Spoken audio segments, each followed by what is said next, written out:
Auzubillahiminash-shaytanir-rajim. Bismillahir-rahmanir-rahim. Dear students of 11th class, you know we are discussing the bacteria under kingdom Monera, and our today's lecture is economic importance of bacteria. So you should remember that these bacteria have the economic importance in our lives also. These bacteria have both useful activities as well as harmful activities. That means these bacteria are both beneficial as well as harmful for the human beings. Now, regarding this economic importance of bacteria, we will study first the useful activities of these bacteria. The first useful activity of these bacteria is the decay of organic matter, decay of organic waste or decay of organic matter. Dear students, you know that many saprotrophic bacteria act as scavengers by removing the harmful organic waste. You have already known that there are different types of bacteria, and among them the saprotrophic bacteria, they remove the harmful organic waste and act as scavengers. They feed on dead remains of animals and plants and they purify the man's environment. The simple compounds released as a result of decomposition and decay are carbon dioxide, carbon monoxide, nitrates, sulfates, phosphates, and ammonia, etc. This decomposed and decayed compounds are either released back into the environment for recycling or absorbed by plants as food. So this was the first useful activity of these bacteria, that is the decay of organic wastes. Now the second useful activity of these bacteria is the sewage disposal. Sewage disposal. Ability of anaerobic bacteria to purify the organic matter is used in the sewage disposal system of cities. Ability of anaerobic bacteria. So you should remember here that in the sewage disposal, anaerobic bacteria purify the organic matter in the sewage disposal system of cities. The feces are stored in covered reservoirs. The feces are stored in covered reservoirs and allowed to purify. Now the second useful activity of this bacteria is the role in nitrogen cycle. Regarding this role in nitrogen cycle, bacteria act in nitrogen fixation. So you should remember here that the bacteria in nitrogen cycle act as in nitrogen fixation and thus increase our soil fertility by converting molecular nitrogen of the atmosphere into nitrogenous compounds. These bacteria are placed into following groups. So you should remember here that in nitrogen cycle, the bacteria act as nitrogen fixers and thus increase the soil fertility and convert molecular nitrogen of the atmosphere into nitrogenous compounds. In this regard, bacteria have been categorized into the following groups. Number 1, free-living or symbiotic bacteria. These bacteria occur in the soil and fix nitrogen directly. So you should remember here that these free-living or symbiotic bacteria, they live in the soil and they fix nitrogen directly. Example you can take or quote the Clostridium. This Clostridium, this occur in this fix the nitrogen directly from the atmosphere. And the second example of this free living or symbiotic bacteria is the azotobacter. Number second group of these bacteria is the symbiotic bacteria. These bacteria occur in roots of leguminous plants. These symbiotic type of bacteria occur in roots of leguminous plants. Example you can quote Rhizobium leguminosarum. Then is the third group, nitrifying bacteria. So what are these nitrifying bacteria? These bacteria convert ammonia to nitrate. They convert ammonia to nitrate. This process involves two steps. In the first step, ammonia is converted into nitrite. Nitrite, the formula of nitrite is NO2 by nitrosomonas. The bacteria involved here is the nitrosomonas. While in the second step, the nitrite is converted into nitrate, NO3, nitrate, by the type of bacteria which is called the Nitrobacter.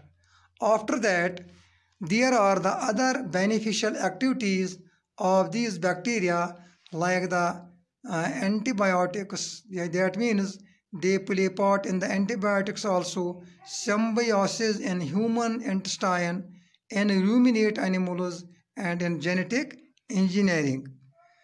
Regarding this antibiotic, to how the bacteria play part in the antibiotics, we will see here in our lecture. These are metabolic products of one microorganism which are determined or inhibitory to other microorganism in very small amount. Antibiotic cure diseases by complete inhibition and are obtained mostly from bacteria. Some of the antibiotics are specific, that means narrow spectrum antibiotics, while others are broad spectrum, so that is they act on a variety of pathogenic microorganisms. Some of the common and important ones are polymyxin B, Bacillus polymixa, Streptomycin B, griseus, chloromycetin, Streptomyces vaninizuli, neomycin, Streptomyces threadi, etc. So these are the parts of these parts play our bacteria in the antibiotics.